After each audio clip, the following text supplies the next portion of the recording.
We were discussing about the male reproductive system and हमने अभी सिर्फ टेस्टिस को डिस्कवर किया है. Okay, we have discussed the testis and we found that basically जो testis है उसमें आपका क्या, उसमें आपका हमने एलएस डिस्कस किया है एंड क्रॉस सेक्शन को डिस्कस किया है.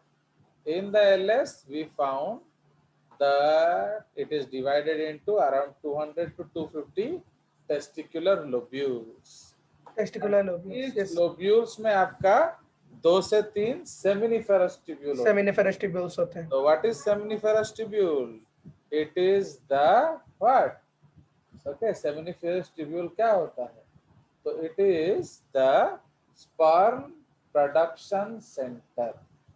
Okay, तो वहां आपका स्पर्म का प्रोडक्शन हो रहा होता है.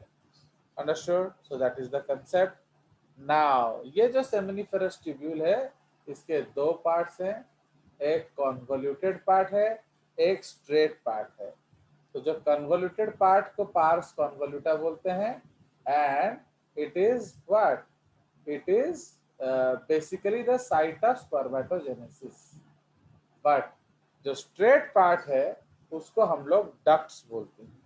Okay, so that is basically the duct. Okay, and ये जो डक्ट है, ये जो डक्ट है ये स्पर्म्स को साइट ऑफ प्रोडक्शन से बाहर निकालने में मदद करता है. सो इसीलिए the straight part of the duct is called pars recta और we also call it tubuli recti. तो इसलिए all the tubuli recti from all the 200 to 250 lobules they come out, and once they come out they rejoin to form a net like structure which is called retitestis. Okay, तो ये जो retitestis हम लोगों ने देखा, so this retitestis, okay, so यहाँ से, so this is the retitestis. So from retitestis there will be around 10 to 12 small ducts which connect retitestis to the epididymis, and they are called वैसा एफरेंसिया. they are called vasa efferentia. Okay, so they are called Yes. vasa efferentia. So that is why अब हम लोग क्या करेंगे, ये जो vasa efferentia है वो लेकर एपिडिडाइमिस में डाल देगा. तो नाउ बेसिकली जो एपिडिडाइमिस है it is also called the sperm training academy. मतलब यहाँ it is a 6 metre highly coiled tube which will decide, okay, that it is a highly coiled tube which will decide that कि sperm का structure ठीक है, उसका physiological ठीक है, उसका जो मोटिलिटी ठीक है, okay, and it is able to produce energy and so on. तो इसलिए एवरीथिंग इज ओके, ये टेस्ट होगा एपिडिडाइमिस में. Now once it is tested, so यहीं पे टेल डेवलपमेंट होगा ना. टेल डेवलपमेंट क्या, टेल तो ऑलरेडी डेवलप होता है. ओके, जो स्पर्मियोजेनेसिस में टेल बन जाता है ना, टेल का एक्टिवेशन होगा, डेवलपमेंट नहीं. यस. तो इसीलिए टेल इज ऑलरेडी डेवलप्ड. उसके बाद आपका जो स्पर्म है, ये जो स्पर्म्स फिट हो गए, okay, those which will pass the test, उनको फिर क्या किया जाता है, उनको inactivate किया जाता है. So they are all inactivated, okay, and they are kept silent. Otherwise what will happen, they will Yes. spoil all the energy when it is not required. तो इसीलिए जब हम लोग एम्ब्रियोनिक डेवलपमेंट पढ़ने जाएंगे आपको ये याद होना चाहिए कि स्पर्म्स अभी सो रहे हैं, they are still asleep. Understood? Why they are asleep? Because आपने उनको सुला दिया. कहाँ सुला दिया? Epididymis. Epididymis. Okay, so this epididymis is divided into 3 parts. The cap-like part is called caput. The main part is called body या corpus. And जो tail वाला part है उसको cauda epididymis बोलेंगे. And यही cauda epididymis ultimately vas deferens बनकर वापिस जाएगा. Okay, so कहाँ जाएगा वापिस? Let us come back to this structure. तो अब यहाँ ध्यान दीजिए, तो ये जो पार्ट है, दिस पार्ट, ये हमारा क्या है? So this part is the scrotal part. या इसको हम पेल्विक कैविटी बोलेंगे। Fine, so this is the scrotal cavity या pelvic cavity to be precise. Okay, क्योंकि ये स्क्रॉटम है। तो अब ये जो स्क्रॉटम से फिर वास डेफरेंस बाहर जाता है एंड वापिस एब्डोमिनल कैविटी में घुस जाता है। तो इसलिए वो कहां से जाएगा? Through inguinal canal. Yes. ठीक है, तो इसीलिए not only the vas deferens, उसके साथ साथ आर्टरीज, उसके साथ साथ वेन्स, ये सब भी जाएंगे एंड कलेक्टिवली उसको हम कहते हैं स्पर्मेटिक कॉर्ड। ठीक है, तो जैसे ये ऊपर जाएगा तो क्या होगा? It will, we will see another diagram actually. तो एज वी गो अहेड, तो हमारा ये काम खत्म हो गया। तो आगे जो जाएगा आगे की बात करेंगे।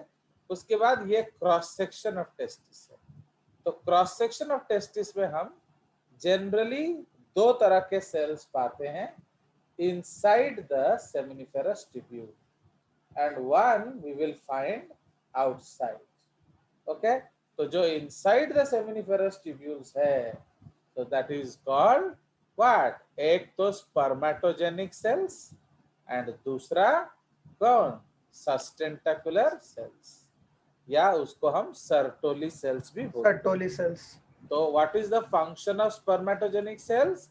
दे make the sperm. And what is the Spermatogenesis. function of Sertoli cells? They maintain the sperms Provide and nourishment. everything. बाकी सारा काम के लिए वही responsible है। Yes. They also help in the process of spermiogenesis. Satya, if you are able to see, here already we have tails. है कि नहीं? So this is the lumen Yes, of the seminiferous tubule. तो already वहाँ tails है। But unique चीज क्या है? ये जो स्पर्मेटोजेनिक सेल्स है, they are aligned according to the sequence of spermatogenesis. Okay, तो जैसे स्पर्मेटोजेनेसिस होता है उसी सीक्वेंस में रहेगा। Okay, so that is why this is the case. तो अगर आप इस डायग्राम को देख रहे हो तो closest to the connective tissue sheath आपका टाइप ए स्पर्मेटोगोनिया है।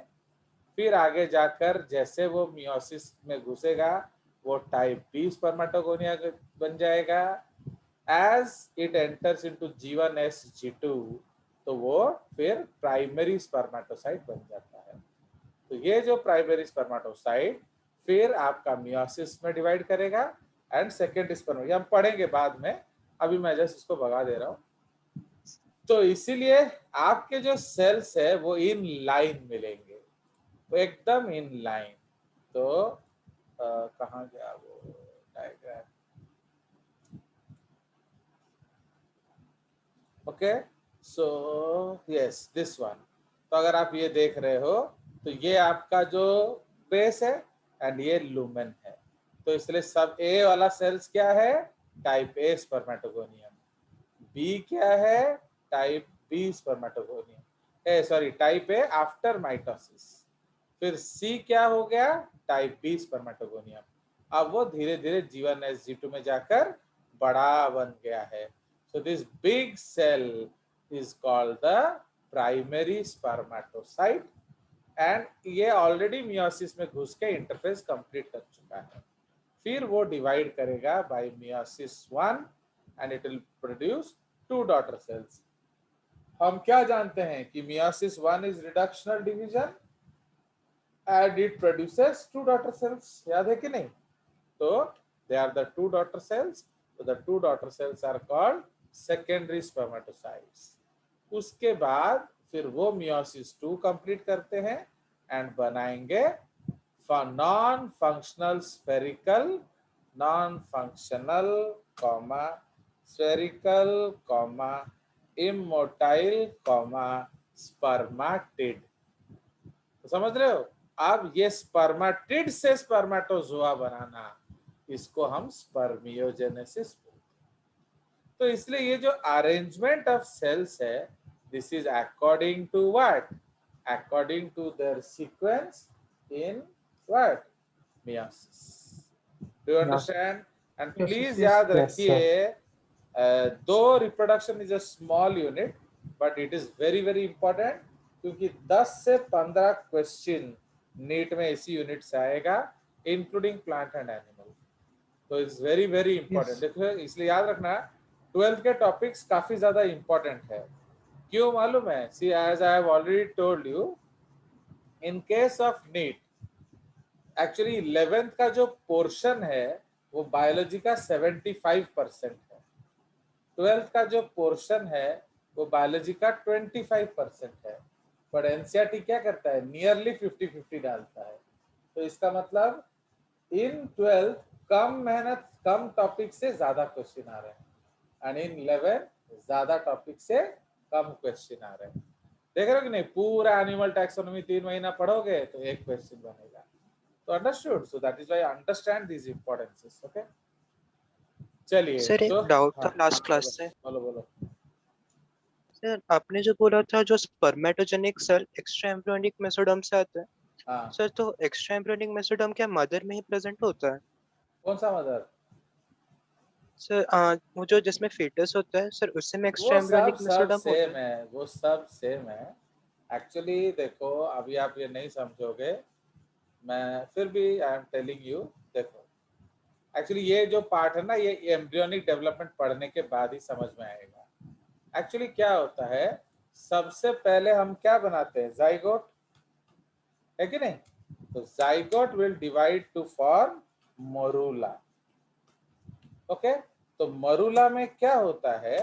इसमें एक ट्रोफोएक्टोडर्म होता है जो नरिशमेंट के लिए रिस्पॉन्सिबल है, प्लस ईडीपी होता है या आईसीएम होता है। इसको एम्ब्रियोनिक डिस्क प्रॉपर या इनर सेल मास बनाते हैं। सपोज मैं एक तो बकवास बता रहा हूं, सपोज ट्रोफोएक्टोडर्म में 50 सेल हैं एंड ईडीपी में 20 सेल हैं। Suppose this is not actual thing. तो अब आप खुद सोचो, ये जो 70 सेल्स हैं सारे तो जाइगोट से ही बने हैं ना, तो सारा तुम्हारा ही है। बट ये जो 50 सेल है इसका एम्ब्रियो बनाने में कोई रोल नहीं है, ये एम्ब्रियो को खिलाने पिलाने का रोल करता है। कोई शक अर्पित? अब सुनो, अब जैसे ये आगे जाएगा, ये जो एम्ब्रियोनिक डिस्क प्रॉपर है, ओके, इसमें फिर दो तरह के सेल्स बन जाएंगे, extra embryonic cells plus intra embryonic cells. तो करेंगे क्या? तो एक्स्ट्रा एम्ब्रियोनिक सेल्स आपका फीटल मेम्ब्रेन बनाता है। Okay, foetal membrane. तो फीटल मेम्ब्रेन तुम्हारा ही है, समझ रहे? It is yours, but it does not make you. तो ये जो इंट्रा एम्ब्रियोनिक सेल्स हैं इससे एम्ब्रियो बनता है। अंडरस्टूड? तो इसीलिए अल्टीमेटली क्या हम कहेंगे कि अल्टीमेटली बच्चा कौन बनाएगा? ये है। फाइन। तो ऑल, तो suppose this is your 10, suppose ये 10 सेल हैं एंड ये 10 सेल हैं। तो out of the 70 cells embryo बनाने में कौन रिस्पॉन्सिबल है? 10। एंड ये जो 60 सेल्स है इनका काम नरिशमेंट है, प्रोटेक्शन है, defence etcetera. Do understand?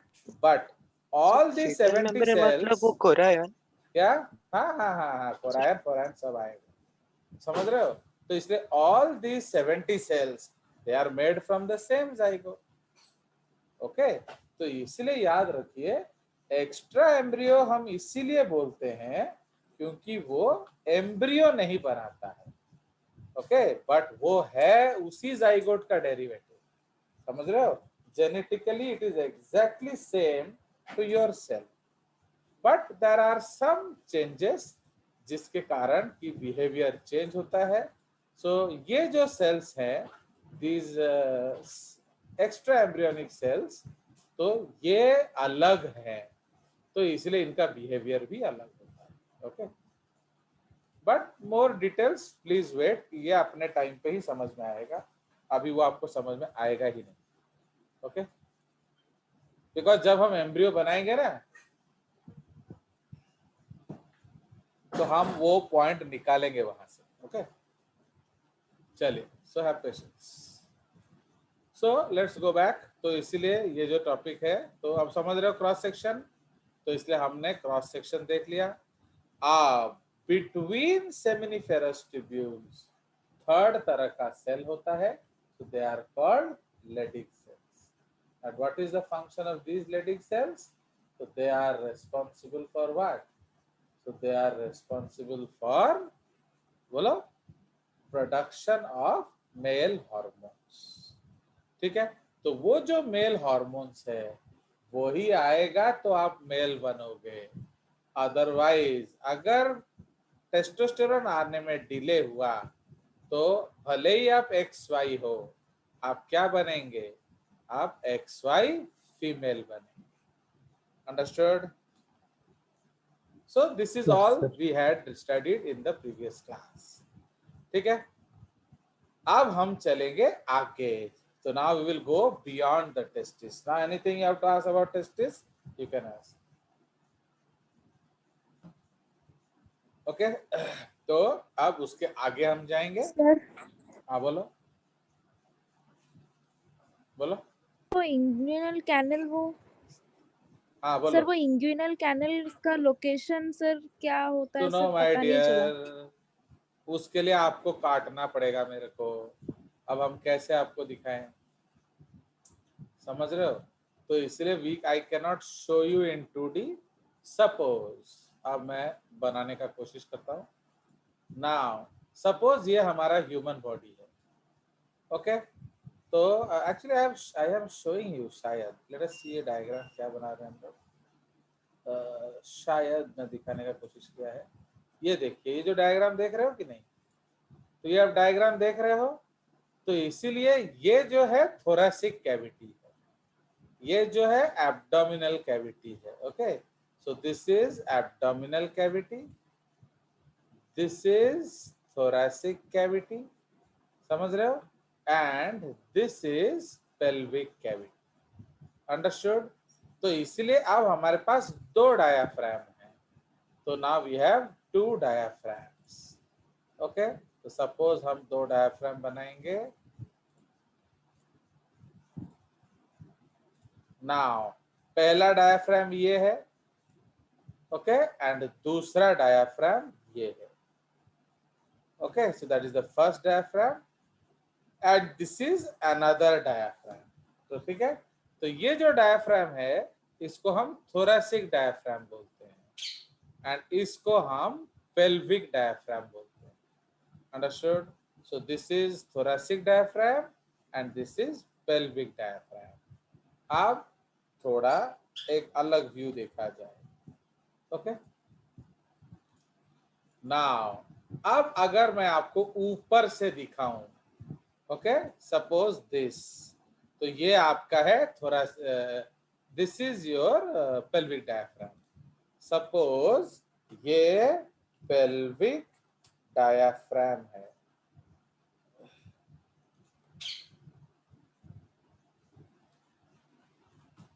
Fine, suppose ये पेल्विक डायाफ्राम है, तो पेल्विक डायाफ्राम क्या होगा? वो सॉलिड होगा।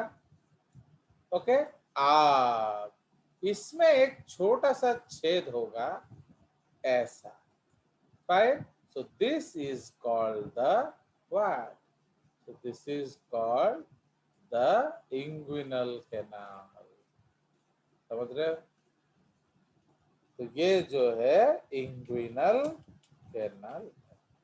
अंडरस्टैंड? तो इसलिए अब इस ये अगर सपोज ये अगर ये सुपीरियर व्यू है, मतलब ऊपर वाला व्यू है, तो ऊपर कौन सा कैविटी है? So this is abdominal Pelvic. Cavity. Pelvic नीचे। हाँ, ये सुपीरियर व्यू है ना, यही तो आपको समझना है आद्या जी, बिकॉज Yes, sir. आपको पूरा आइडिया होना चाहिए बॉडी का। तो ये एब्डोमिनल कैविटी है और नीचे क्या देखेंगे हम? Pelvic cavity. तो समझ रहे हो? इसलिए आपका जो पाइप है, सपोज मैं बनाऊं वास डिफरेंस, तो ये है वास डिफरेंस, तो ये नीचे से ऊपर आ रहा है। कोई शक? तो अभी आपको यही देखना पड़ेगा। No, sir. वो आपको एग्जैक्ट इंग्विनल कैनाल दिखेगा बहुत रेयर, क्योंकि जनरली हम लोग देखो, मैंने ये कौन सा व्यू दिखाया? Superior view. अगर हमारे पास जो व्यूज हैं उसमें एक भी सुपीरियर व्यूज नहीं है, सपोज मैं आपको ये वाला भी फोटो दिखाऊं, ये लैटरल व्यू है, तो हम कह सकते हैं कि ये इंग्विनल कैनाल है। Okay, this small hole here is the inguinal canal, we can say, but we cannot confirm, okay, because ये वो पर्टिकुलर सेक्शन नहीं है, ये सजाइटल सेक्शन है। हमको कौन सा सेक्शन चाहिए? हमको सुपीरियर व्यू चाहिए, बिल्कुल ऊपर से, तो वो दिख नहीं रहा, तो इसलिए वो देखना मुश्किल है। I have promised you to show you, अगर मेरे को मिल जाएगा वो व्यू तो मैं एक बार दिखा दूंगा।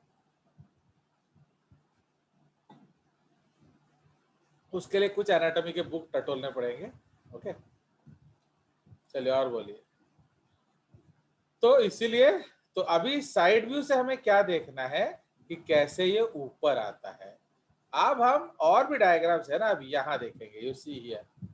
तो अगर यहाँ देखोगे तो ये देखिए, तो ये जो ऊपर आया अब फिर वापस नीचे जा रहा है।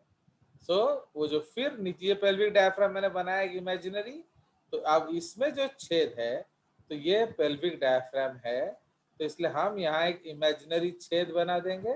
तो दिस छेद is called what? Inguinal canal. तो इसलिए वापस ये फिर उधर से नीचे आएगा।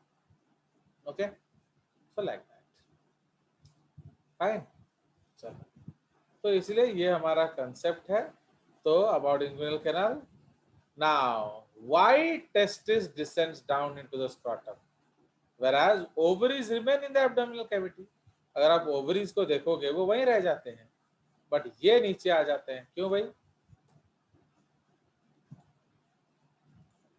स्पर्मेटोजेनेसिस के लिए temperature. Yes, because for spermatogenesis हमें 1 to 3 degree temperature 1 to 3 degree less than body centigrade temperature। Less than body temperature चाहिए। ठीक है, एंड डार्टस एंड क्रीमास्टर मसल हम ऑलरेडी डिस्कस कर चुके हैं। तो डार्टस मसल जो है वो इनवॉलंटरी है एंड क्रीमास्टर मसल जो है वो वॉलंटरी है। Okay, and so on. तो डार्टस जो है एंड क्रीमास्टर मिलकर क्या करते हैं?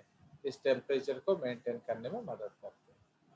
Fine, so this is the case. अगर टेस्टिस नीचे नहीं उतरा तो उसको क्रिप्टॉर्किडिज्म कहा जाता है। क्रिप्टस का मतलब होता है हिडन, माने अगर आप टेस्टिस पे ढूंढोगे कुछ होगा ही नहीं, खाली होगा। क्यों?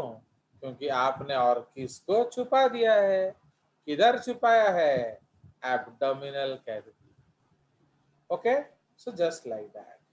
अब अगर हम लोग क्रीपिंग एनिमल्स देखें, ओके, क्रीपिंग एनिमल्स कौन से होते हैं? Like rats, rodents. अब आप खुद सोचो, उनका ग्राउंड क्लियरेंस ज्यादा होता है या कम होता है? कम होता है। फाइन, तो उनका ग्राउंड क्लियरेंस कम होता है। तो let us suppose imagine, okay, now एक थोड़ा सा ड्राइंग हम लोग बनाते हैं। नाउ सपोज ये ग्राउंड है, ओके, ये ग्राउंड है एंड ये एक चूहा है। फाइन, चूहा, ओके, अब ये चूहा अपना घूम रहा है। अब सपोज उसका टेस्टिस लटक रहा होगा, तो जैसे जैसे वो भागेगा इधर उधर, तो what will happen to the testis? तो इट विल गेट इंजर्ड, है कि नहीं? उसी तरह से जो बड़े बड़े जानवर हैं लाइक एलिफेंट, तो इमेजिन करिए एलिफेंट के जो पिलर लाइक लेग्स हैं उनके बीच में अगर टेस्टिस हुआ तो क्या होगा? बोलो, Tejas shut down your mic.